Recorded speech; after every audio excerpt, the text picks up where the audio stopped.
I play Queen Idina. She is Anna and Elsa's mother. We saw her briefly in the first film, but unfortunately, she passed on far too soon. But in the grand tradition of Disney, luckily we get to revisit the past in the second one and see her with young Anna and Elsa and sort of uncover some mysteries about her backstory and her past and how it might be affecting the girls now. Yeah, I play General Matthias. He is a soldier in the Arundel Army. He worked under their grandfather. And so it's really sort of an interesting mashup of the past coming to meet the present. You know, they get a chance to hear some stories about their grandfather, discover some things that they may not have known before. We auditioned, you know what I'm saying? And I was nervous. You had to audition? I had to audition. Yeah, I know, right? So they're like, can you actually carry a tune? And I was so nervous when I had to do it. Like, I actually had them close the curtain.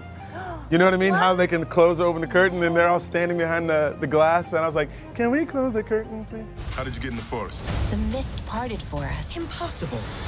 Where did you learn magic? I petitioned for Jonathan to not sing in this film. I think it's a great tradition to have one of the great singers out there not have a song in any of these movies. I was in Enchanted and I didn't sing. It's the best. I love that. That's crazy. I love that they put you in a musical and they're like, the one thing we don't want you to do is sing. Don't sing. I practiced the newest song I have to sing, like Into the Unknown or When It Was Let It Go in the shower, and my 8-year-old son at the time comes in and goes, "Shut up!" That's what my son does. I sang him the lullaby so much, he was like, okay, that's enough. Yeah. I do that in my parenting. Cool. I will go like, Elsa would never have said that to Anna.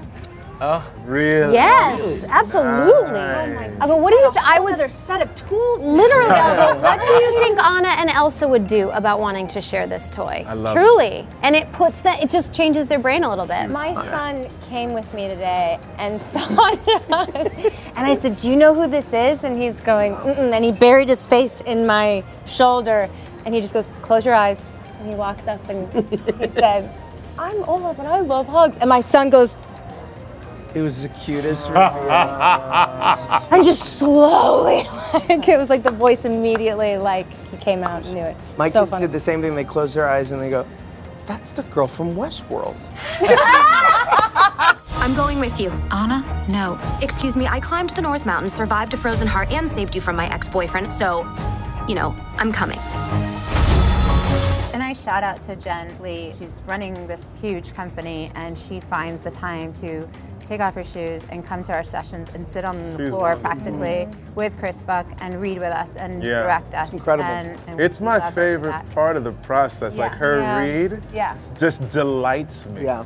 She writes things on the spot, changing, or she works off of us, you know, and it always feels so collaborative. She's so incredibly collaborative and she mines real moments, which is why her moments are so profound that she writes. And she asked me what I would want Anna to experience. What do I think her next emotional steps are in her life? What are her next big moments? And I told her a couple stories, and I had a really specific moment in time that is a sort of a metaphor for something that I deal with, and I can't really give too much away, but it is sort of a mantra in my life, and they wrote a whole song about it, and there's a whole plot line that's kind of a metaphor for something I deal with every day. Get out of there! You can't just follow me into fire. Then don't run into fire. Having kids and seeing it through their eyes has been, I think, doubly rewarding because I get to watch my daughters grow up with the movie as sisters and have that movie speak to their own journey.